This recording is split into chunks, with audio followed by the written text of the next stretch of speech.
Hello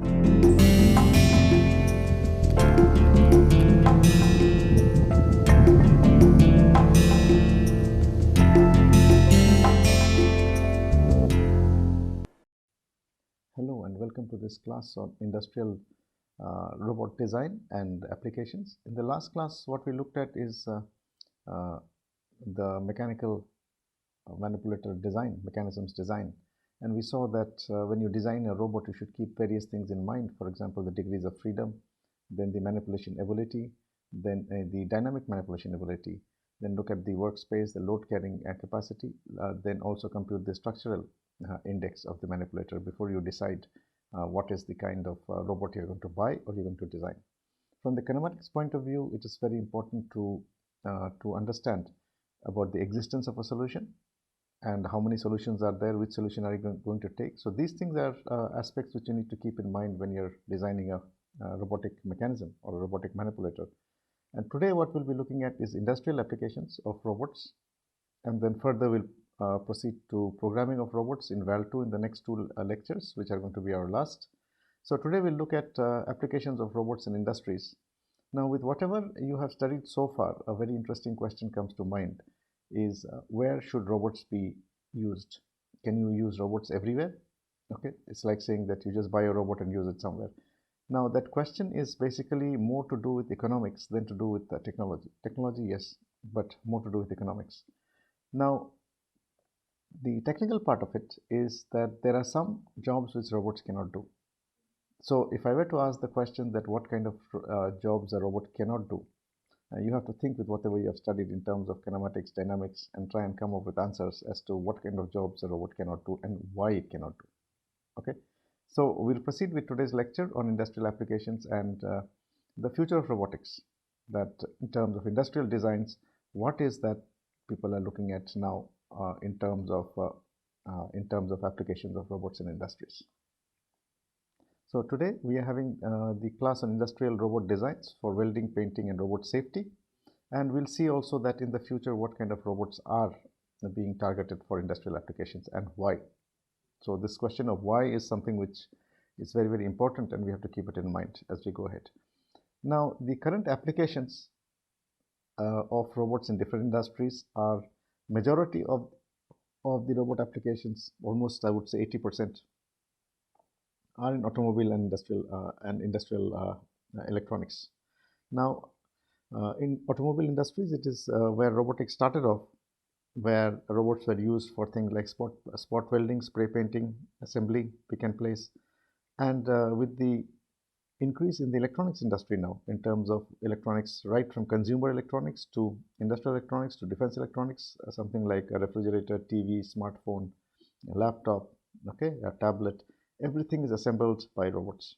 So you have a motherboard and the various parts or the chips and various connections onto that are made by robots. So 80% of industrial applications are in automobiles and electronics industry. Then we have space applications, where now space, we understand that human beings cannot go to space. Okay, so as a start, what is done is robots are sent right to Mars, and you're familiar with the various Mars rovers which are on Mars exploring the surface of Mars. Then we had lunar rovers. So space application is another area where people have to use robots, because human beings it's not very safe for humans to go and explore space. The other is defense application. This is something which is coming up extremely fast now, and a lot of the robotics companies are focusing towards defense applications, because in most countries they would not like their soldiers to come to harm on the battlefield. Okay, and so it's a very good option to send a robot in place of a soldier. That is one. The second is unmanned applications like unmanned aerial drones, okay, underwater unmanned vehicles. These are applications which are coming up very, very fast, and because of the advancements in particular technology, we are having new applications almost every day. So defense is another place which is coming up, probably the fastest growing. If I were to say the fastest growing, then the fastest growing is defense. Okay, so fastest growing would be defense sector in robotics. Space applications was always there, and atomic energy.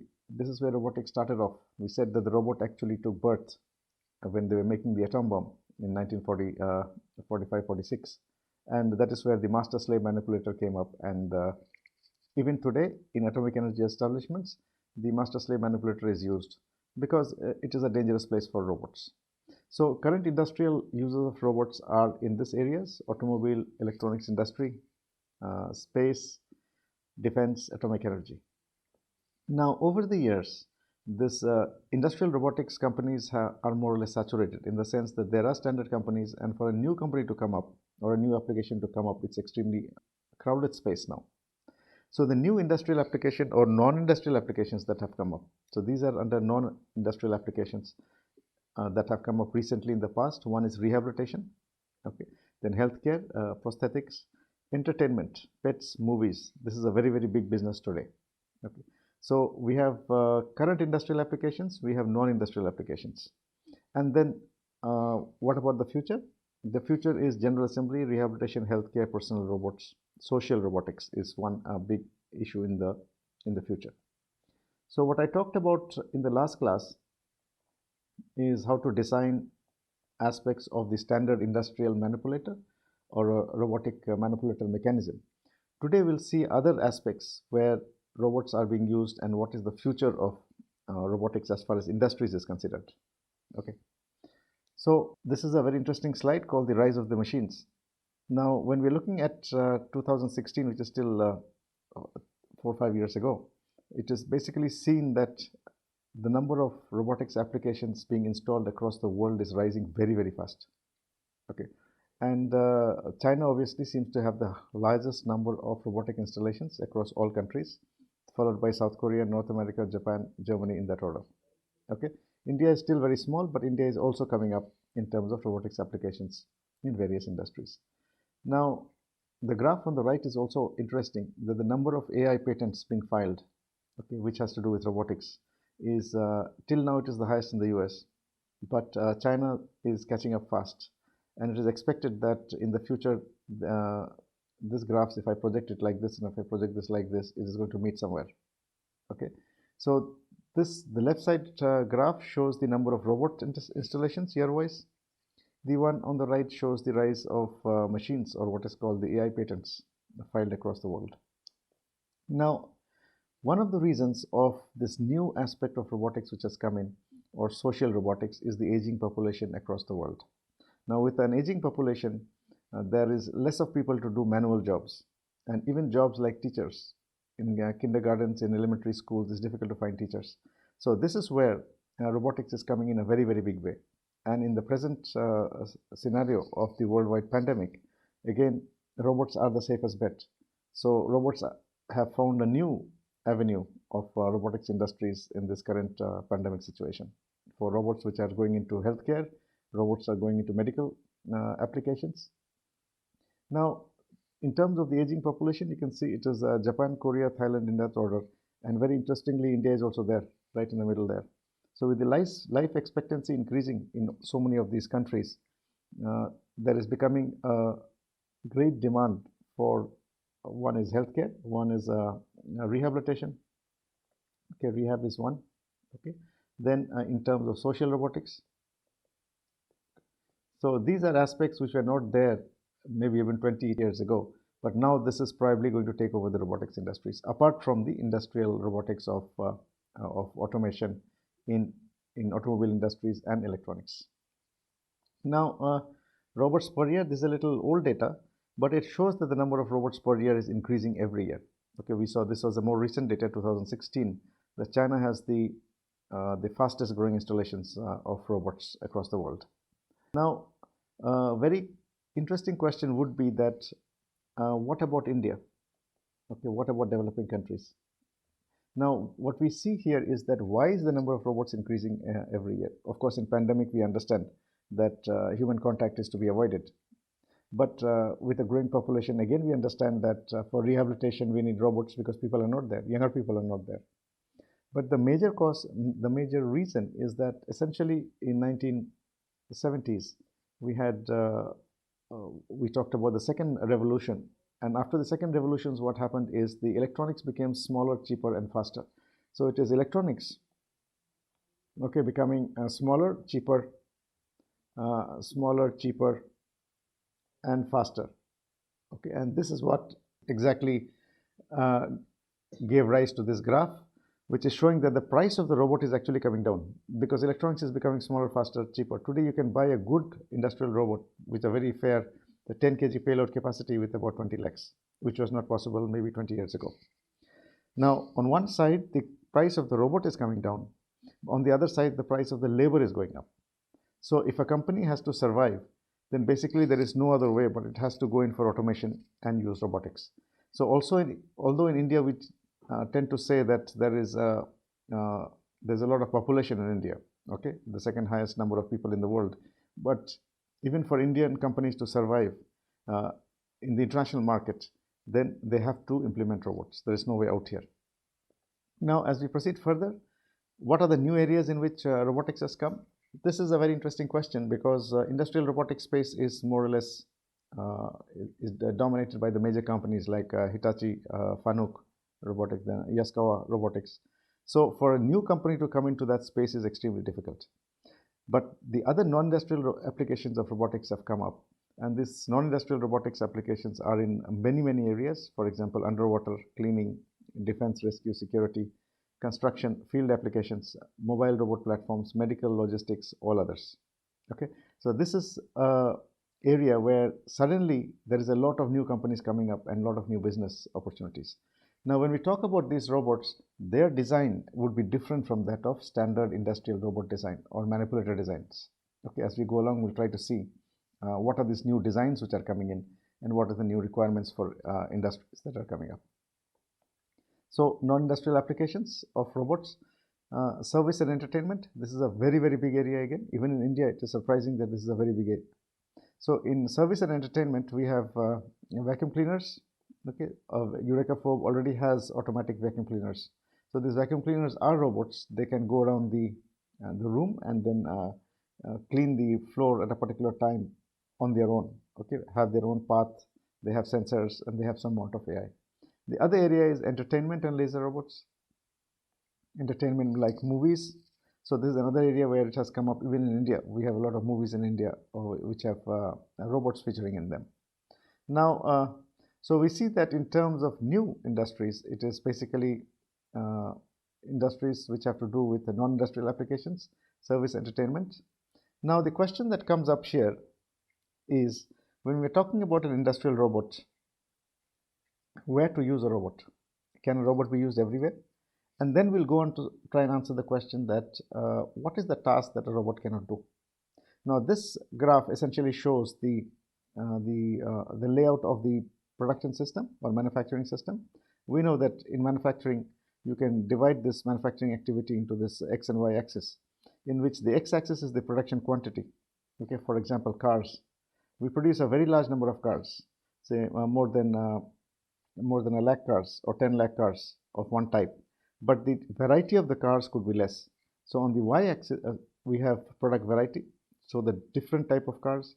So if you look at the this axis here, so we have mass production where the quantity is very large, but the variety is very low. Okay, so typical example is a car. So this is one side of your manufacturing spectrum. The other side of your manufacturing spectrum is a job shop where your number of parts is very, very small. Say, for example, here we may have only about 50 parts or 100 parts, but the variety would be very large. Okay, so this is called job shop production. And in between mass production and job shop production, we have batch production or what is called cellular production, where the number of production quantities would be about 10,000 and the product variety also would be large. Product variety would mean the different types of the product that you're producing. Okay, so for a car, what are the different kinds of cars that you're producing? Okay, so in this, so all of manufacturing fits in somewhere here. So depending on whichever industry you're thinking about, whichever industry you're considering, it would be fitting into this graph. Now, if you think a little bit where robots can be used, it would appear that you tend to say that it will come somewhere here. Okay, but that is not true. Why? Because there is other kinds of automation devices which are cheaper than robots. So normal automation is much cheaper than robots. For example, transfer lines, pick and place devices, then indexing devices. These are much cheaper than robots. Okay, And because you have a very large number of the product, there is no point in changing the program. So number one point is automation, other automation, or what we call hard automation, which is available, not robots. Number two is reprogram. So there is no point in reprogramming because it's doing the same task. So why use a robot? You can use a hard automation device. So in mass production, robots are used only for very specific applications. For example, spot welding is one. Okay, spot weld is one. Spray painting is another one. Okay, electronic assembly is another one, where the large number of parts are there and the task is of very, very large numbers. But it is not used extensively in mass production. So if you go to an automobile manufacturing company, you'll not find robots everywhere. Okay, and similarly, you'll find some humans still there. So this is a very interesting paradigm here. You'll find some robots and you'll find some humans, and in between you'll find hard automation. Okay, so mass production, some places robots are used, but not extensively. What about the other spectrum, job shop? Now, because in job shop the product variety is very high, you have to reprogram the robot. Okay, so you'll have to reprogram the robot repeatedly. As soon as your part changes, you have to reprogram it. And we'll see in subsequent classes on programming that programming a robot is very, very costly. Okay, because there are specialized people who do programming, and there are companies who do specialized programming. Because of which, if you keep changing your program, it takes time and the cost goes up. So robots are not used there. So if you're just going to pick up one part and keep from one place to another place, what is the point in using a robot? So if it cannot be used here and cannot be used here extensively, then this is the place where it can be used. So this is the place where robots are basically used in what we call batch production facilities or a cellular manufacturing, where the number of variety is not very large, about 10,000. And after 10,000, you have to change the program and make some other part. The product variety is not very large. Okay, so that is where robots are economical. So we can see two aspects, the technical aspect and the economics aspect. In this graph, it is basically the economics aspect, that robots would be economical only if you are using them in this part of the graph and not everywhere. Now, this is basically what we call flexible automation also. So there is programmable automation, flexible automation, and fixed automation. This is also called hard automation. Okay, hard automation is basically mass productions. Okay, so mass production. Then this is job shop here. So somewhere in this region we use robots, and the basic reason being the question of reprogramming a robot. Okay, so if you have to reprogram it too many times, then it's not economical anymore. So it is economical if the production quantity is sufficiently large, at about 10,000, and there is some product variety. Okay, and you need to reprogram. So you cannot use hard automation here because you need to change the automation, which is expensive again.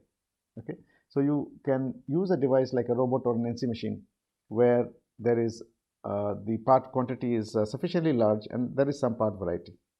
So please keep this in mind, that do not try to use robots everywhere because they will lead to failure, economic failure. Now, the other question that we like to talk about is, what about the technology part? Can robots do everything? So this is an example of on the same lines. So flexible automation can be flexible manufacturing system. Okay. Now the robot cell design essentially consists of these three kinds of layouts. So we have a robot centered cell in industry, we have an inline robot cell, and we have a mobile robot cell.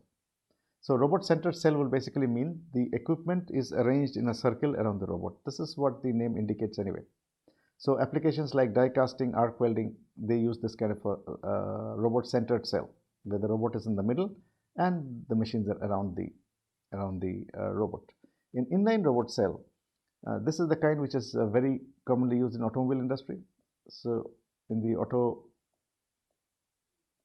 automobile industry, so what we do see here is that there is a transfer line or a conveyor, and parts are coming on the conveyor, and at different stations the robots are doing different things. So this is automobile industry. So this is called inline robot cell, and this is one of the most commonly used in automobile and also in electronics. In electronics industry also exactly the same setup is used. The third type is a mobile robot cell. Now this is not basically followed because as per industrial standards, a robot should not actually move around because there would be human beings somewhere. So the human workspace and the robot workspace is different. That is something we'll see today in terms of safety.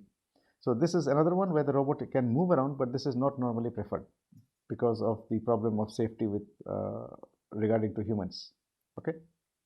Now, that brings us to the interesting question. We have seen where to use a robot, batch manufacturing, okay. But then, are there tasks which a robot cannot do? Now, whatever you have studied so far in terms of kinematics, dynamics, sensors, control, you have studied a lot. Okay. Can you think of tasks which a robot cannot do? Okay, please take a minute to think. What kind of a task a robot cannot do? Or can a robot do everything? How would you answer that question? Okay. So one way of trying to answer that question is if a robot cannot do a task, why it cannot do that particular task? There has to be some reason. Okay. So think about it. I'm just coming to that in a minute. Now, the future of robotics is called general assembly, and such tasks come under what we call general assembly. Tasks which a robot cannot do, and because of which, if you go to the best robotics companies in the world, I mean not only robotics companies, industrial companies, automation companies in the world, anywhere, you'll always find that there are some human beings roaming around doing something. So what those human beings are doing, and is it that the company needs those human beings, or they are there because the robot cannot do the task? So it is not that the company needs those humans, because if they automate it, they save money, okay, in terms of bring down the cost of labor and things like that. As you understand very well, that a robot can work 24 hours a day. It doesn't need a break, okay? And they don't have to pay them insurance, and they don't have to pay them pension and all that.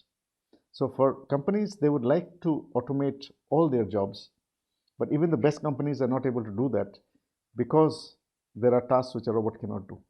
And those tasks come under what we call general assembly. Please think what they are. The second applications of future is cellular robotics. Many robots doing tasks together, multi-agent systems, space, underwater, unmanned aerial vehicle. This is something we talked about in defense applications, okay, where conventional soldiers and conventional warfare is being done by robots.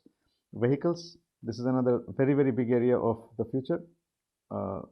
We can call it robotic vehicle. We already have examples of Google car and unmanned taxi service. Surgical robotics, rehabilitation, safety in human-robot cooperation, designing of robots which are safe, bio-inspired robots, and then ethics in robotics. So this is the future direction in which the industry is moving. Now let's come back to the first point we talked about, general assembly. What kind of tasks a robot cannot do? Now, if I reverse the question and say what kind of task the robot can do, okay, for a robot to do a task, let me just draw it here. So a robot to do a task, like very simple task, like we have kept an object on a table and it has to pick and place it somewhere. So I have kept my table here, and I've kept the robot, sorry, I've inclined it, let me keep it straight. So this is my table and this is my part. Okay, I've kept it there, and the robot has to pick it up. So that's a robot. It has to pick it up and then keep it somewhere else. Maybe take it up and keep it here. What is required? What is required is points in space, because as you understand, inverse kinematics has to do with points in space. So it is following a trajectory, okay, but these are points in space, okay. So for every point, it will do inverse kinematics, get those thetas, and then give it to the controller, and the controller will drive it there. So if you want a robot to do a task, you should be able to define points in space, okay, define points in space. So when we come to robot programming, we'll see this in more detail. The robots essentially in the program, they define points in space, and then we use commands like move and move it around and pick and place and do things like that. So if you cannot define points in space, then there's no way you can use a robot. Now, what does that mean? That basically means that if you're trying to pick up objects which are deformable, for example, like rubber.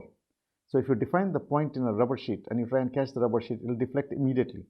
So that point in space is gone, and the robot has no way of correcting it or knowing it. So this basically shows that wherever you cannot define points in space, you will have a problem in using a robot. And this is something we have seen, that about 20% of jobs are still not automated. And this is basically what is called general assembly, and this is the future of assembly. And this is where in companies human beings are still required, because robots can't do them. What are such tasks where you cannot define the coordinates? So wherever you're handling deformable material, rubber is an example, cloth, wiring. Okay, so in the automobile industry, if you go, you'll always find that there is this rubber which is attached onto the car body. So if I draw the car body here, so this is a car, if you can imagine a car here. Okay, so this is my car. So this is my the door. Okay, so we have the door here. Okay, so in the door, if you see, what you can see is on the door, if you open the door, you'll find that on the inside there is a rubber padding which is there. That is basically a seal which prevents water from getting in. Okay, so now this contains a rubber seal which is like this. Okay, this is a rubber seal. Now this rubber seal has to be inserted. How is a robot trying to insert it, or can a robot do this? Suppose I define this point and I define this point and I define this point. If a robot catches this point and tries to pick it up, what will happen? This will immediately deform. So these 2 points will change now. So the robot has no way of correcting that. So if you go to any automobile company today, anywhere in the world, you'll find that there is a human who does this assembly. So he'll take this rubber sheet, he'll put it in there, and then he's going to press it all along and then fix it onto the body of the chassis of the car. Okay. Then a wiring. When they're inserting the wiring, there is a lot of wires going through for the bulbs and the lights and the engines. So this wiring also is done by a robot and it is guided by a human.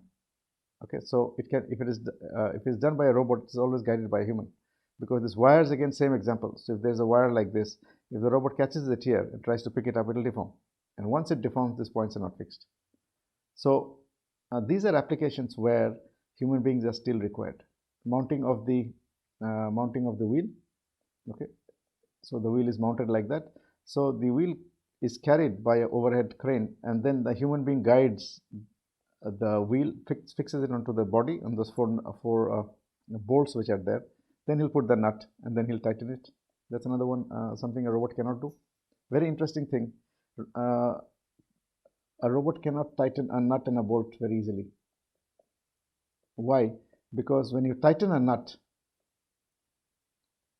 you cannot define the points in space. What you cannot define the points in space? If the threads have set. Okay. So this is a very interesting problem in robotics. Please think about it, where you have a nut. Okay, so this is a nut and we have a bolt. So this is a nut and there is a bolt in there. Okay, so this is my bolt going through. So there are threads inside here. Okay, there are threads and there are threads here also. So how do you tighten the nut onto this bolt?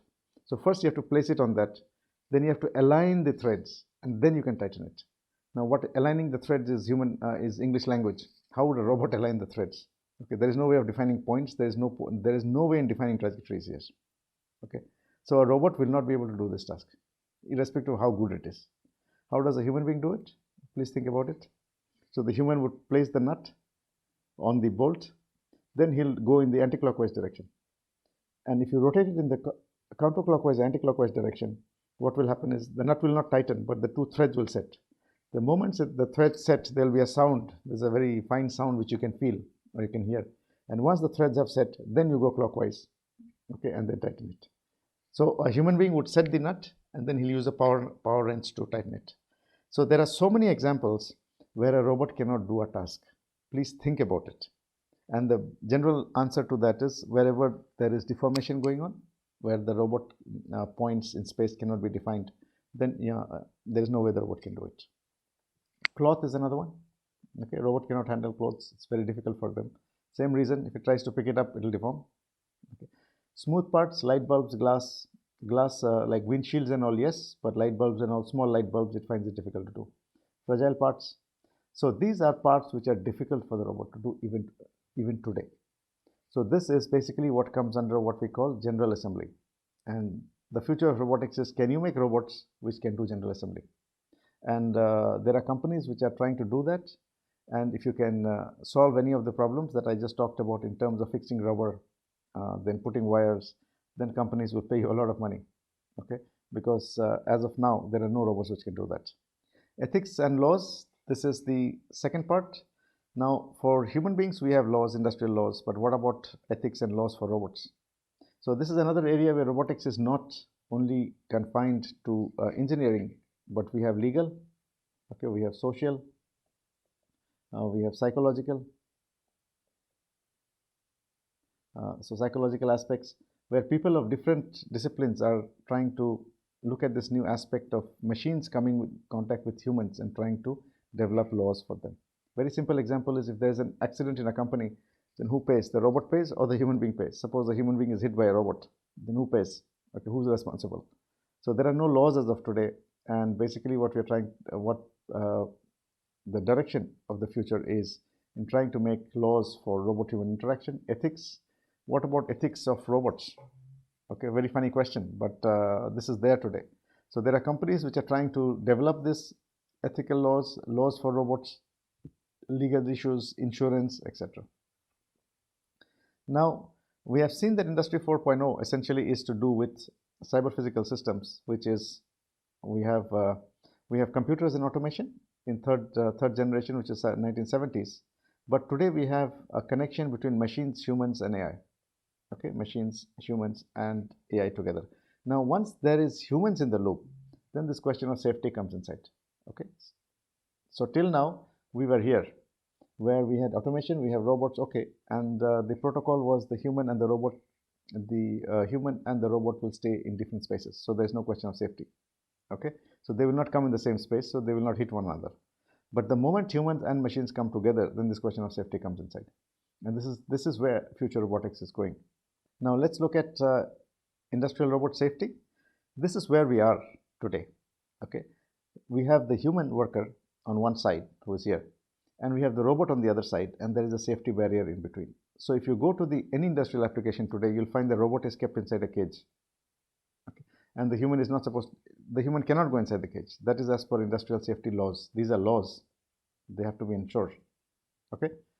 Now, if you do this, what happens is, if a task requires the human and the robot to work together, then it's not possible for both of them to come in the same workspace.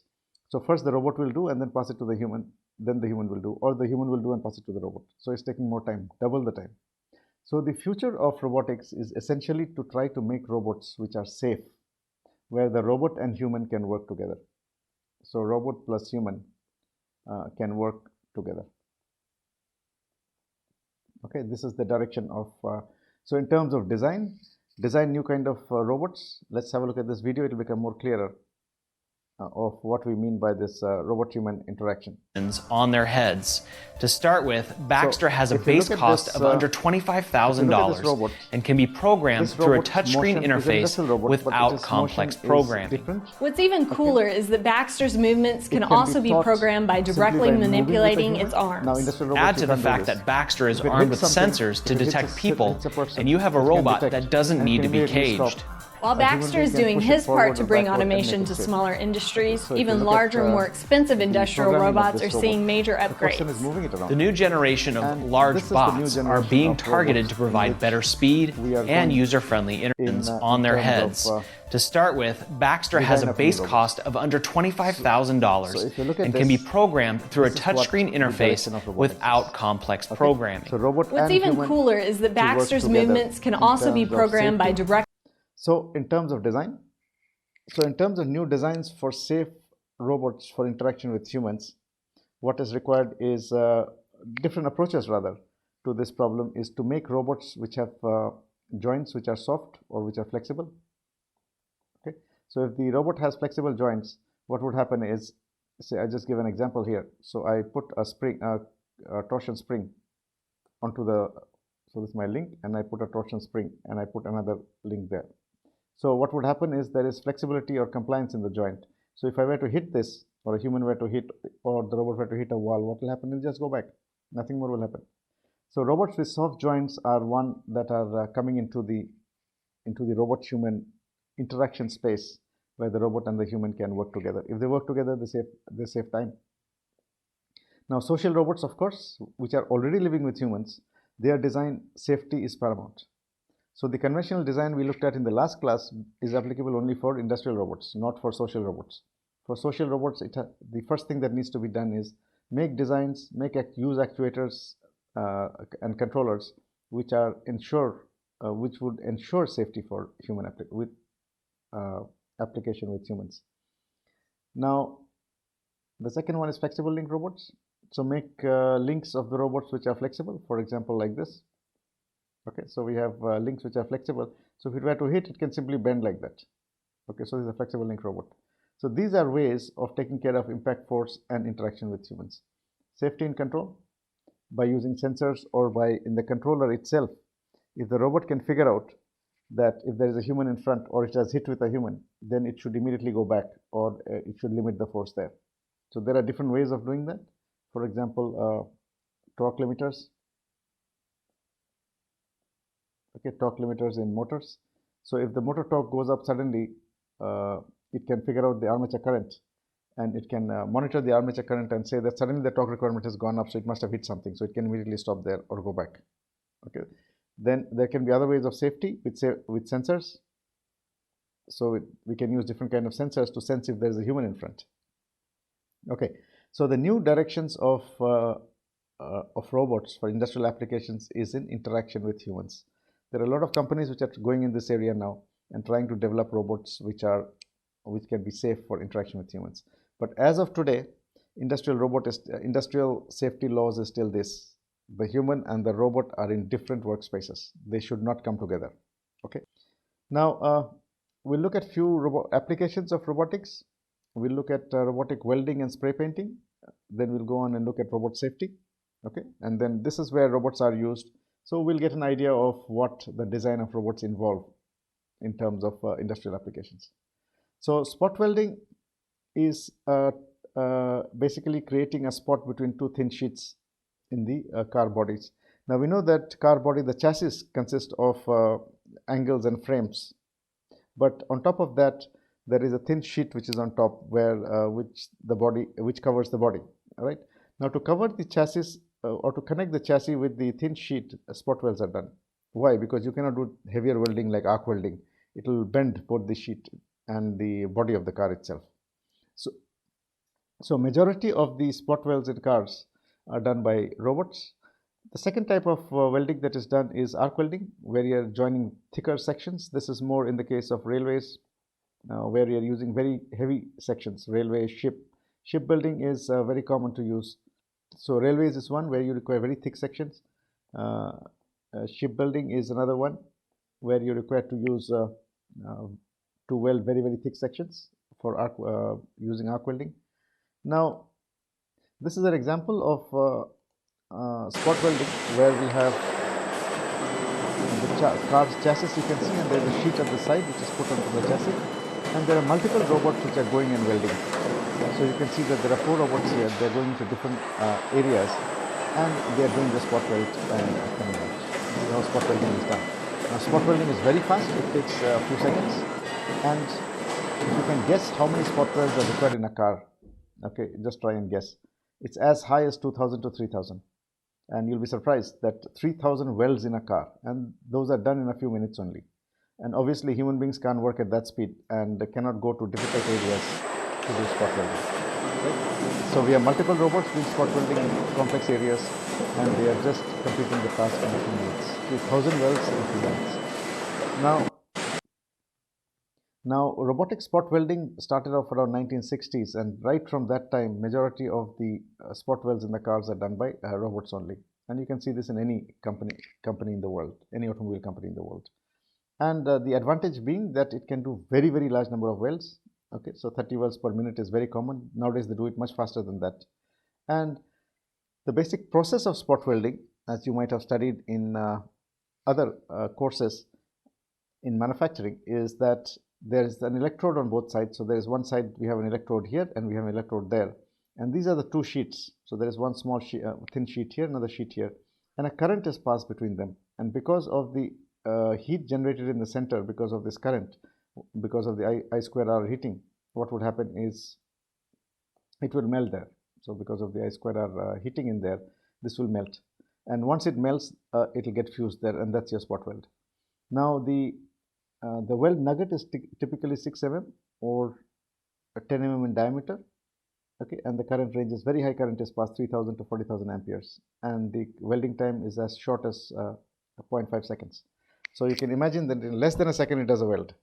Now, what is the advantage of this? The advantage is that it is fast, and many robots can do this very efficiently, but it does not deform the material, because you can notice that the weld is taking place in between the 2 sheets.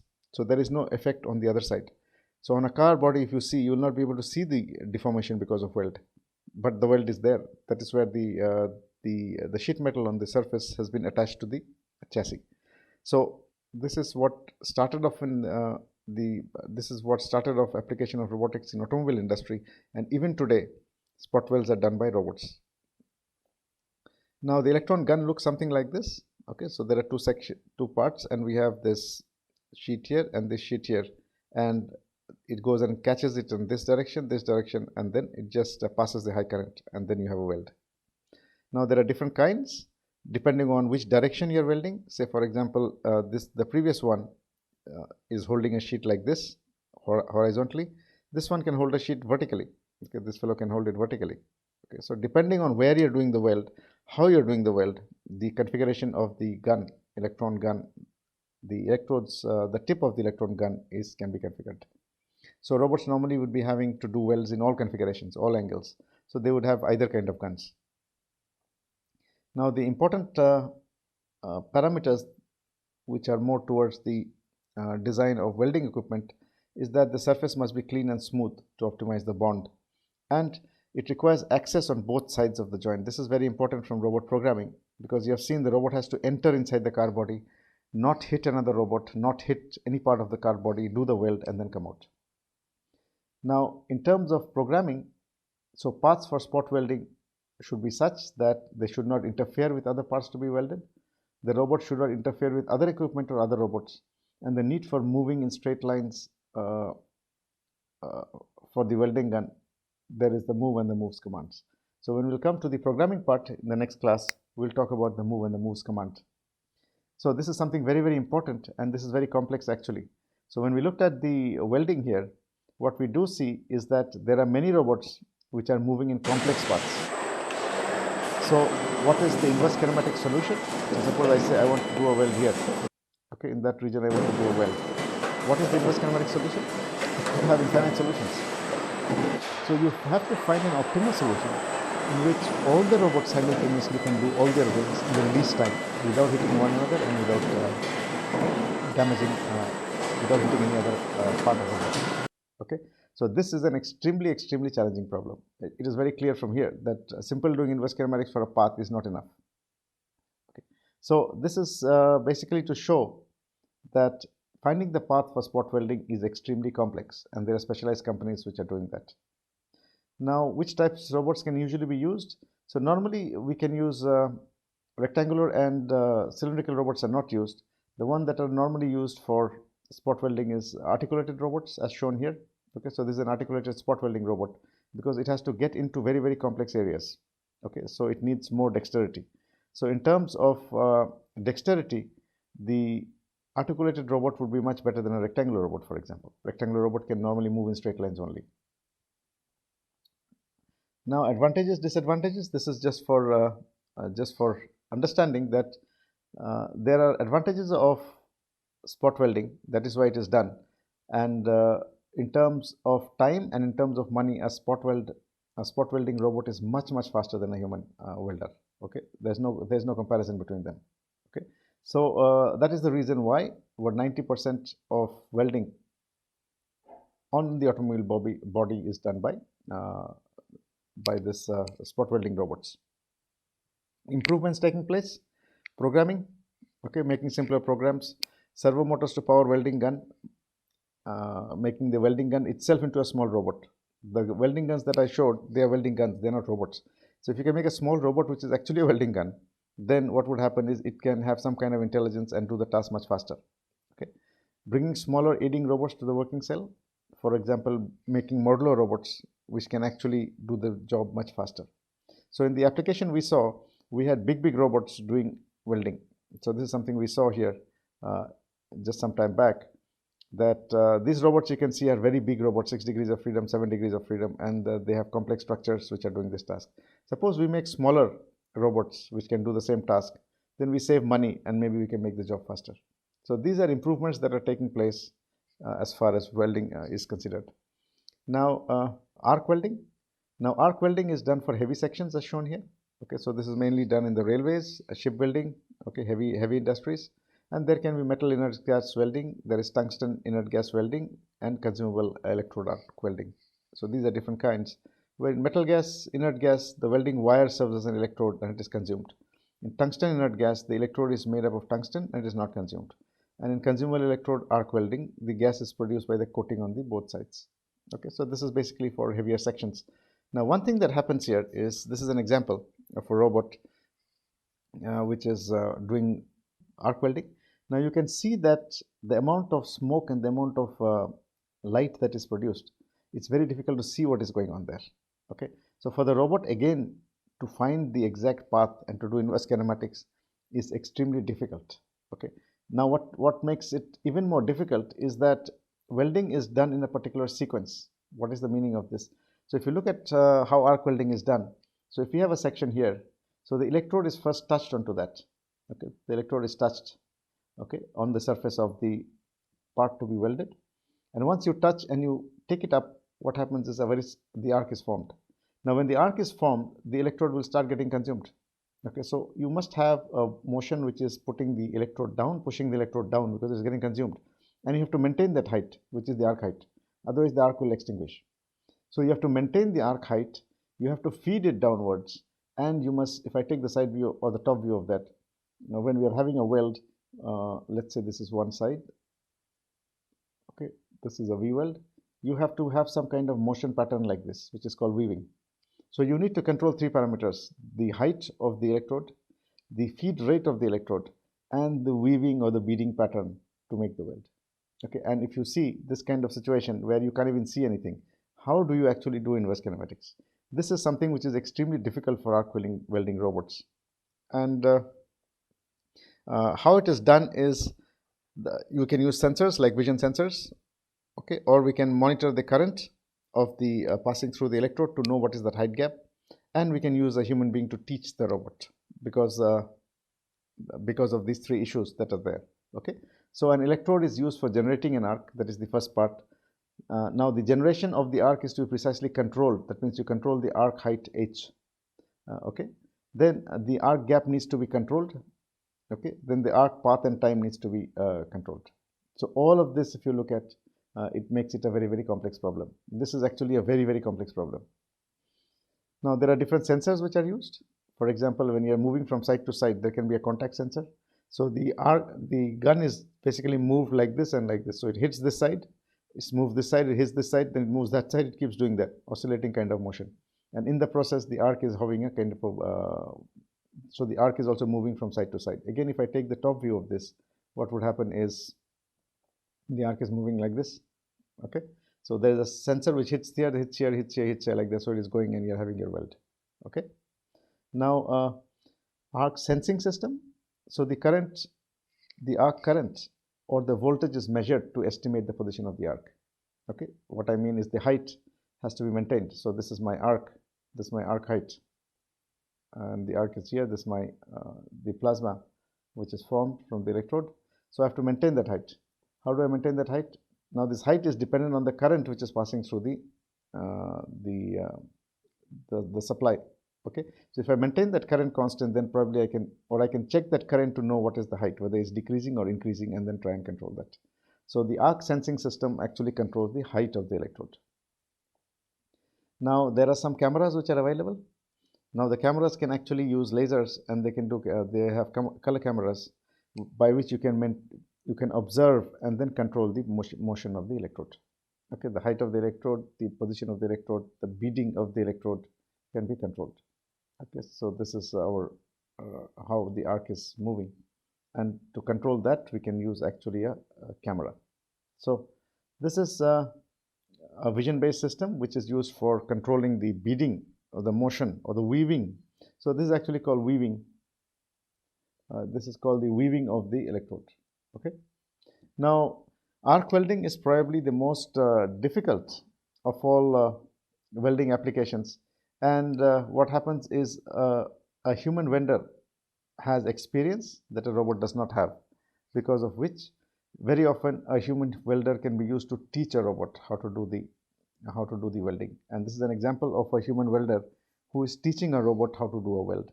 So on one side we have the robot which is here, and on the other side we have the expert welder.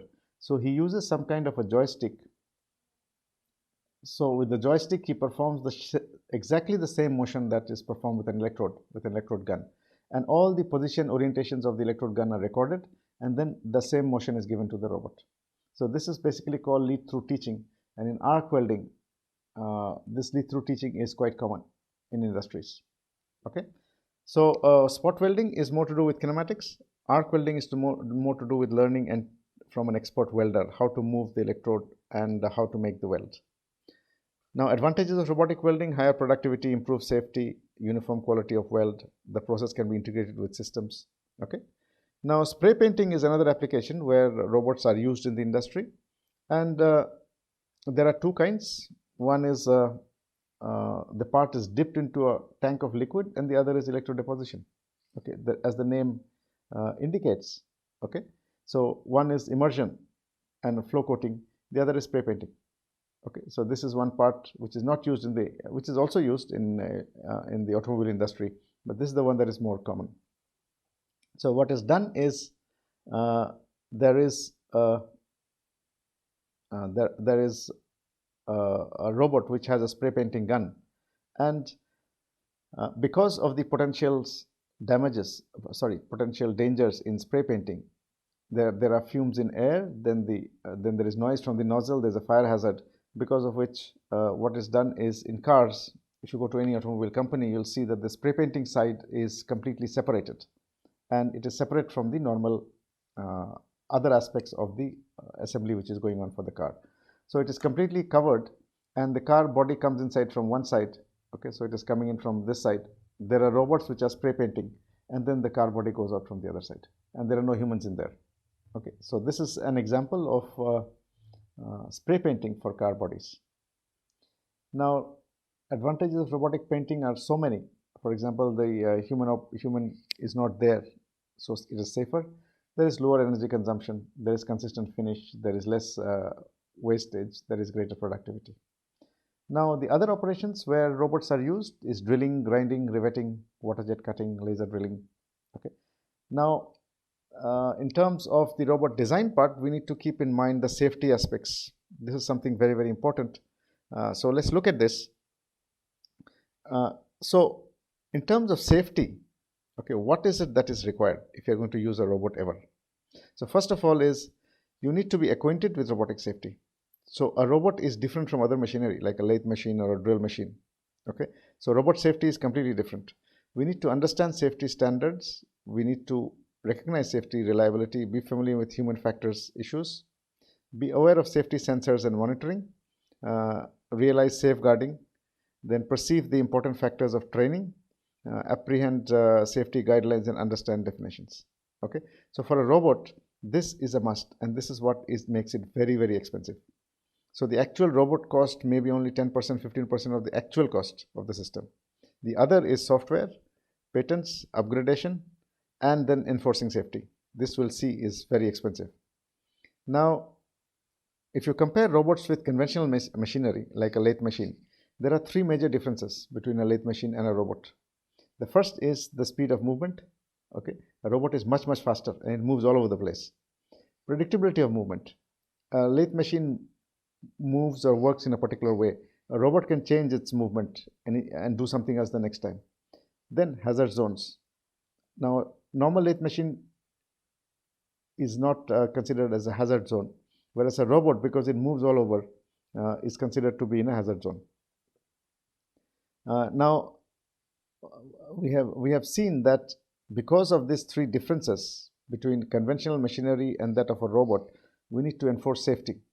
Now, how is safety enforced? This is the general way safety is enforced. Okay, there is a human on one side and there is a robot on the other side.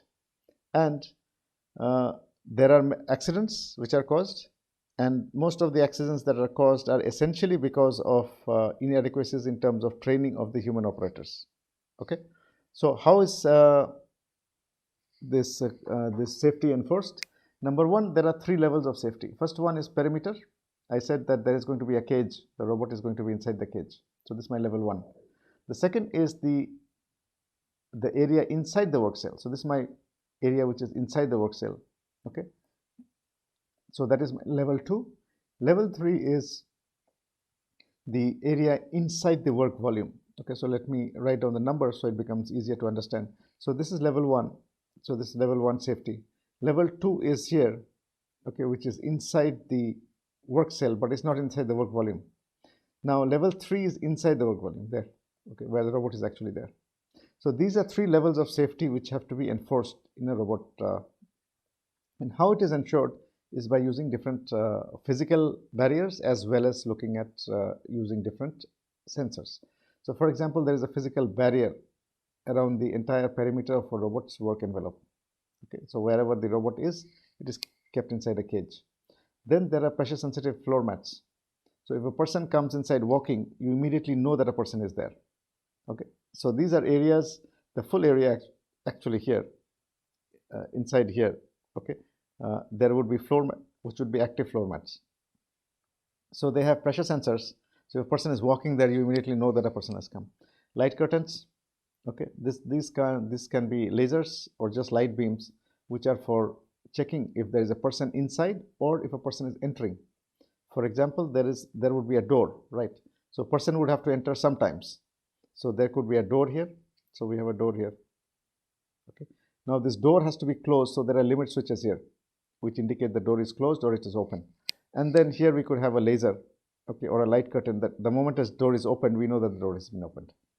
So that is our light curtain, limit switches. There could be a camera vision system. There could be lasers. So all of this have to be implemented in the robot work cell, which makes it very, very expensive. Now, what are the 3 levels of safety? Number 1 is the physical barrier, where we have put a cage. Number 2 is the limit switch, lasers. Now, if a person opens the door, suppose the door is open, okay, what happens is there is a flashing light. The light starts flashing, so there will be a bright light on top and it will start flashing, but the robot will not stop. Okay. Now, if the door is open and a person comes inside here now, that's level 2, where the person has entered. What will happen is there will be an alarm, okay, but the robot will not stop. Okay. Now, if the human proceeds further and comes inside the work volume now, okay, then the robot has to stop. Okay. So there are 3 levels and 3 corrective actions are taken. The first is there is a flashing light, then there is an alarm, okay, and a flashing light, and third, flashing light, alarm, and the robot immediately stops for safety level 3. Now, to enforce this, you can imagine that a lot of sensors, a lot of software is required, a lot of online real-time monitoring, and that is what adds to the cost of a robotic system. Okay, so this has to be enforced in a robotic cell, and only with this you satisfy the industrial safety standards. So this is our industrial safety standard for using a robot in any industry. It's always followed. And this is what costs, this is what adds to the cost. So we have seen today the 3 aspects of, today looked at the 3 aspects of the future of robotics. And it's very, very important to know that you can use a robot, okay, but then you have to be very, very careful where you're using the robot, because a robot cannot be used everywhere and it can lead to a lot of economic loss. The second is there are tasks which a robot cannot do. The third is the future of robotics, where a robot, or what is the direction in which robotic industries are trying to make new kind of robots. Okay, so with these 2 lectures, I have given an idea of mechanisms design and the future in which direction in which robotics is going, and in industries, what are the basic tasks robots are doing. So in the next set of lectures, I'll be looking at robot programming, how to write a robot program and get a robot to do a particular task.